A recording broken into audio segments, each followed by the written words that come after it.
పూరా లోకల్.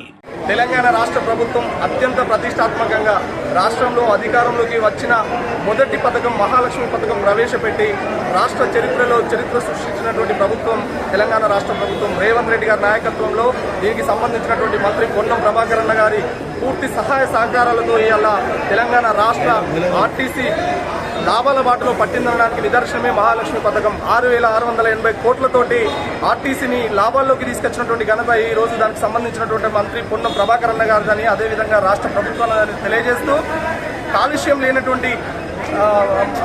లేనటువంటి బస్సులను తీసుకురావడం కోసం ఎలక్ట్రిక్ బస్సులు తీసుకొచ్చినటువంటి ఘనత ఈరోజు తెలంగాణ రాష్ట్ర ప్రభుత్వం. 75 బస్సులు కరీంనగర్లో పొన్నం ప్రభాకర్ అన్న గారి నాయకత్వంలో గతంలోనే ప్రారంభించడం జరిగింది. దీనికి అనుగుణంగా డిపోలో నడుస్తున్నటువంటి బస్సులకు యజమానులుగా మహిళా సంఘాలకు సంబంధించినటువంటి మహిళలను చేసినటువంటి ఘనత ఈరోజు తెలంగాణ రాష్ట్ర ప్రభుత్వం ఉంది. అదేవిధంగా పొన్నమన్న గారిది, రేవంత్ రెడ్డి గారిది అని చెప్పి మేమందరం కూడా దీనికి సహకరించినటువంటి ఆర్టీసీ యాజమాన్యానికి, ఆర్టీసీ డ్రైవర్ అన్నలకు, అదేవిధంగా ఆర్టీసీ కండక్టర్లకు, ముఖ్యంగా మహిళా కండక్టర్లకు ప్రత్యేక ధన్యవాదాలు తెలియజేస్తున్నాం. కరీంనగర్ జిల్లాలో ఆర్టీసీ కార్మికుడు చనిపోయినప్పుడు కేసీఆర్ గారు ఏమన్నారంటే కార్మికులందరూ కలిసి ఐక్యతగా ఆ రోజు ధర్నా రాష్ట్ర కార్యక్రమం చేస్తే రాబోయే కాలంలో ఆర్టీసీ మనగడ చాలా కష్టం, ఆర్టీసీని తీసేయడం జరుగుతుందని, అదేవిధంగా ఆర్టీసీ బస్టాండ్లు, అదేవిధంగా ఆర్టీసీ డిపోలను ప్రైవేటు పరం చేసి అన్ని అమ్ముకోవాలని చూసినటువంటి వ్యక్తి కేసీఆర్ గారిని ఈ సందర్భంగా తెలియజేస్తా ఉన్నాను. రేవంత్ రెడ్డి గారు ఎప్పుడైతే ప్రజాప్రభుత్వం ఏర్పడినప్పుడు డిసెంబర్ 9వ తారీఖు నాడు ఈరోజు మహిళలకు ఈరోజు ఉచిత ప్రయాణం కల్పిస్తామని సోనియా గాంధీ బర్త్డే సందర్భంగా వారు డిక్లేర్ చేయడం జరిగింది.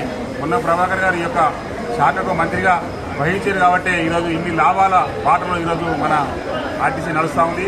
6,680 కోట్లు ఈరోజు ప్రభుత్వం ఆర్టీసీకి ఇచ్చిందంటే కూడా అన్ని ప్రయాణాలు దాదాపు 200 కోట్ల ప్రయాణాలు ఈరోజు మహిళలు చేసిండ్రు. ఆ ప్రయాణాలకు అనుగుణంగా ఆ యొక్క డబ్బులు రిలీజ్ చేసి ఈరోజు బడ్జెట్ ప్రభాకర్ కూడా వారి యొక్క గొప్ప మనసును ఈరోజు తెలియజేసిందని కూడా ఈ సందర్భంగా తెలియజేశాను. రాబోయే కాలంలో ఆర్టీసీ కూడా ప్రైవేట్ బస్సులను మహిళలకు కూడా మహిళా శక్తి ఆధ్వర్యంలో వారి ద్వారా బస్సులు పంపించి ఈరోజు ఆర్టీసీకి కిరాయికి ఇవ్వడం జరుగుతూ ఉంది. అదేవిధంగా ప్రతి మహిళను కూడా కోటీశ్వరం చేయాలనే ఉద్దేశంతోనే ఆ రోజు ఈ యొక్క పథకం పెట్టడం జరిగింది. రాబోయే కాలంలో ఖచ్చితంగా కూడా ఇంకా 2,500 రూపాయల పథకాన్ని కూడా మన కాంగ్రెస్ పార్టీ పెట్టబోతుందని కూడా ఈ సందర్భంగా తెలియజేస్తాను. ఈ అవకాశం కలిగిన మీడియా మిత్రులకు మరియు అందరికీ ఇక్కడికి ఇచ్చినటువంటి BCCL, SCCL, STCL, minority cell అధ్యక్షులందరికీ, కిసాన్ సెల్ అధ్యక్షుల గారు కూడా ప్రత్యేకంగా అందరికీ ధన్యవాదాలు.